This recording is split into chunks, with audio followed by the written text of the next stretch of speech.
Hello, you're kicking off the Monday's edition of QPVN English News Bulletin. You're with Milinchi and the headlines. Vietnamese Party Chief Tô Lâm holds reception for visiting top Chinese legislator. Cuba's top leader visits Vietnam Military History Museum. Meeting in UNISON with HOMELAND. On August 31st in Hanoi, Party General Secretary Tô Lâm hosted Chairman of the Standing Committee of the National People's Congress of China, Jia Lazy, who is paying an official visit to Vietnam, where he will also attend a ceremony celebrating the 80th anniversary of August Revolution and Vietnam's National Day, September 2nd, and co-chair the first session of the Cooperation Committee between Vietnamese National Assembly and the Chinese NPC. Sharing the great and historical achievements that Vietnam has achieved over the past 80 years, Party General Secretary Tô Lâm said the Vietnamese Party, state and people always remember with gratitude the great and heartfelt support of the Chinese Party and people. Despite profound global changes, both countries have maintained stability and development, with relations between the two parties and countries achieving outstanding progress under the six major orientations. He also stated that the two countries must remain united and steadfast in advancing socialism together, while reiterating that Vietnam always considers the strengthening of bilateral relations an outdated requirement, a strategic choice, and a top priority in its foreign policy of independence, self-reliance, diversification, and multilateralization, and its foreign-nose defense policy. To further elevate and deepen bilateral relations in the coming term, Party General Secretary Tô Lâm called on the two parties and countries to continue strengthening political trust and enhancing strategic coordination, while building a sincere and reliable political relationship between their top leaders. Regarding the SD or South China Sea international issues, Party General Secretary Tô Lâm proposed both sides continue to manage and better resolve differences, place themselves in each other's position, respect each other's legitimate interests, and work together to maintain a peaceful and stable environment so that the two socialist countries can focus on advancing a new era of national development. The Chinese guests welcomed and agreed with the views of Party General Secretary Tô Lâm, affirming that China is ready to work with Vietnam to implement the outcomes of the state visit to Vietnam by Party General Secretary and President of China Xi Jinping, strengthen political trust and advance political cooperation. On August 31st, First Secretary of the Communist Party of Cuba, Central Committee, and President of Cuba, Miguel Diaz-Canel Bermudez, and his spouse visited the Vietnam Military History Museum in Hanoi as part of his ongoing state visit to Vietnam. The delegation was built on the patriotic tradition of the Vietnamese people, the foundation of the Communist Party of Vietnam and the Vietnam People's Army, along with the resistance was fought to gain independence, sovereignty, and national unification for the Vietnamese people. Mr. Miguel expressed his impression of the Vietnamese people's heroism and indomitable spirit.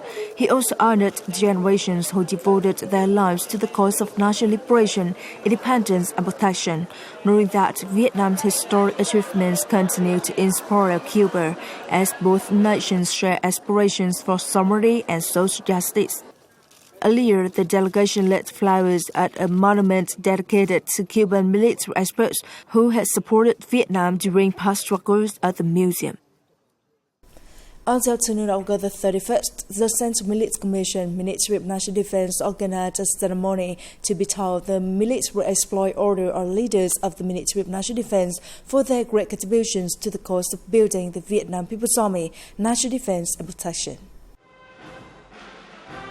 The first-class military exploit orders were presented to General Phan Văn Giang, Minister of National Defense, General Trịnh Văn Quyết, Chairman of the General Political Department of the Vietnam People's Army, General Nguyễn Tân Cương, Chief of the General Staff of the Vietnam People's Army, and Deputy Defense Minister, Senior Lieutenant General Võ Minh Lương, Deputy Defense Minister, Senior Lieutenant General Hoàng Xuân Chiến, Deputy Defense Minister, Senior Lieutenant General Lê Huy Vịnh, Deputy Defense Minister, Senior Lieutenant General Vũ Hải Sản, Deputy Defense Minister, and Senior Lieutenant General Phạm Hoài Nam, Deputy Defense Minister.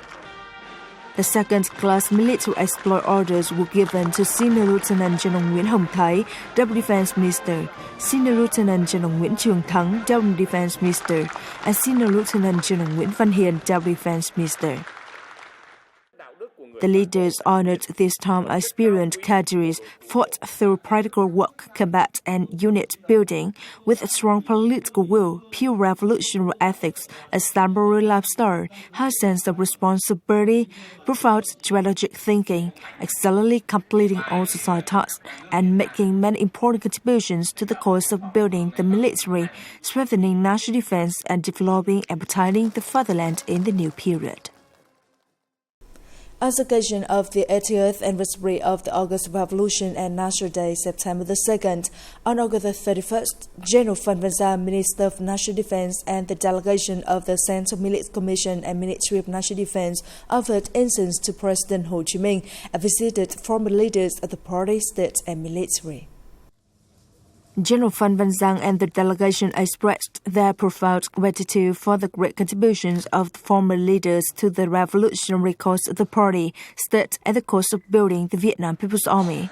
It's those great contributions and merits that contributed to the heroic and indomitable feats of arms, which are the pride of the Vietnamese people for younger generations to follow. He also inquired after the families of former leaders of the party, state, and military, wishing them good health and continue to uphold family traditions and join hands to contribute to the development of the country and the growth of the military.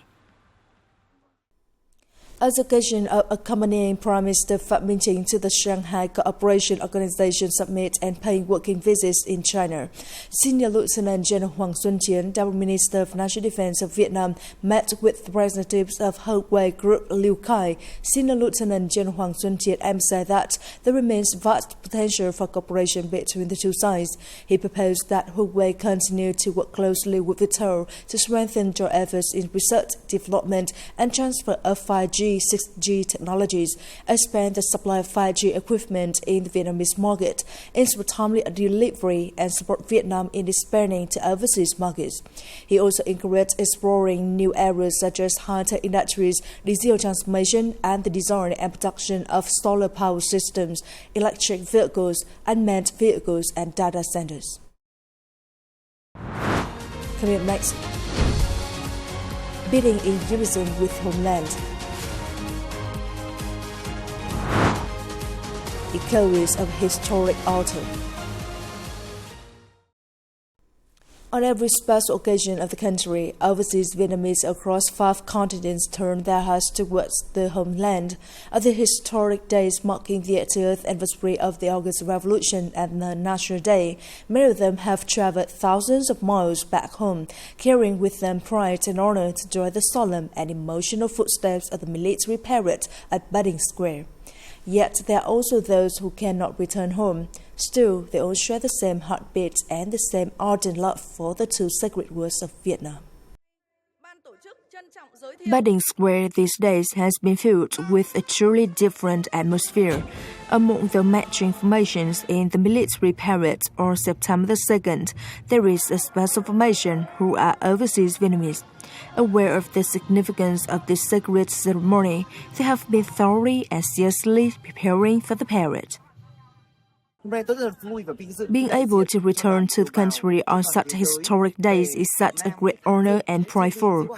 We have practiced for the parade from 5 a.m. until late in the evening, so that our steps are truly in unison, blending into the parade, making the celebration a success. I feel proud to be able to participate in this great national celebration. We have prepared very carefully down to the smallest details. For example, how to keep our steps even or maintain the formation in order to best fulfill our duties. However, not every overseas Vietnamese has a chance to return home on this occasion. In distant lands, they have organized numerous activities to spread the beauty of the country's traditional culture. Notable examples include second traditional Vietnamese art festival across Europe held in Prague, Czech Republic, the Vietnamese art parade in Kuala Lumpur, and the Vietnamese traditional costume parade in Slovakia. I am truly happy and deeply moved. I would never forget this day when the country marks the 80th anniversary of the August Revolution and the National Day. Even though I'm a Vietnamese living in Laos, I feel as if I'm standing right in Vietnam. Wherever they may be, the hearts of overseas Vietnamese always beat for the homeland, from marching steps at budding squares, cultural activities abroad, or a powerful affirmation of national pride and unwavering faith in the country's development. And in that journey, every overseas Vietnamese is a cultural bridge, a diligent ambassador helping to spread the image of a Vietnam rich in tradition, yet becomes modern and ever more integrated with the world. 80 years ago at Budding Square, President Ho Chi Minh read the Declaration of Independence, giving birth to the Democratic Republic of Vietnam, now the Socialist Republic of Vietnam, opening a new era for the nation, the era of independence, freedom, and socialism. In today's program, let's relive those sacred memories to see that independence, freedom, and happiness are not just stories of 80 years ago, but are the pride that has been seen in every day. 1945 marked the end of World War II, which left Europe devastated and Asia to witness many great heroes.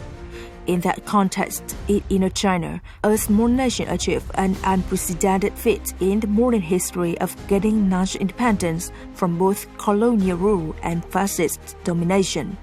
On September 2, 1945, in Hanoi, a new nation raised its voice to the world. That was the Democratic Republic of Vietnam. Being a young and small nation, yet Vietnam declared to the world its rights to life, liberty, and the pursuit of happiness.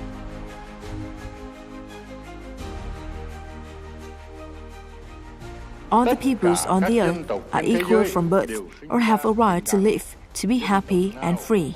Vietnam has the right to be a free and independent country, and in fact it is so already. The entire Vietnamese people are determined to mobilize all their physical and mental strength to sacrifice their lives and property in order to safeguard their freedom and independence.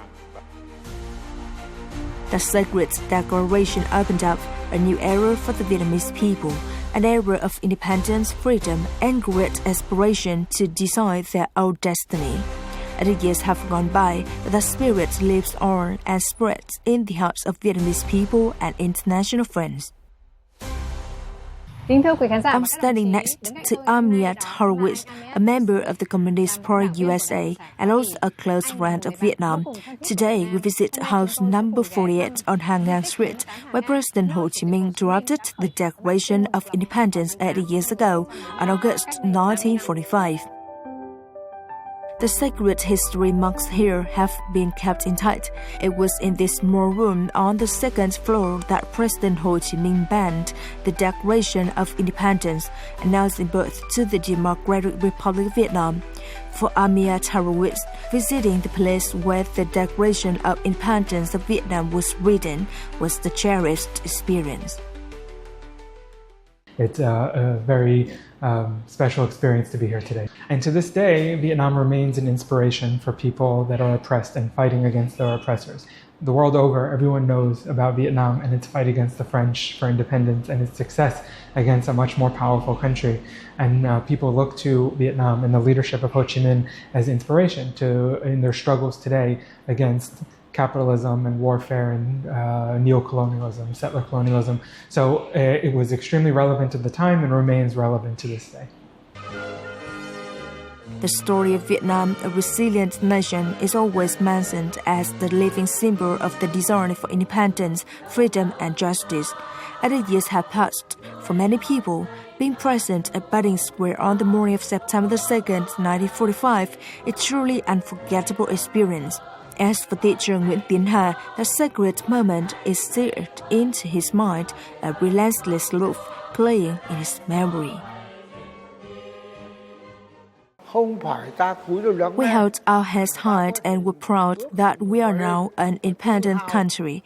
For thousands of years being suppressed by imperialism and feudalism, we had never been able to raise our voice for our own faith. So from that moment, everything changed. From a witness to the most sacred moment in the national history, he saw his nation rise up. And today, the story is passed on from him to the young generation with great pride and emotion. Thank you, sir. It is the end of the English News Bulletin today. We'll watch the news again at CUBA'S.vn. Goodbye and see you next time.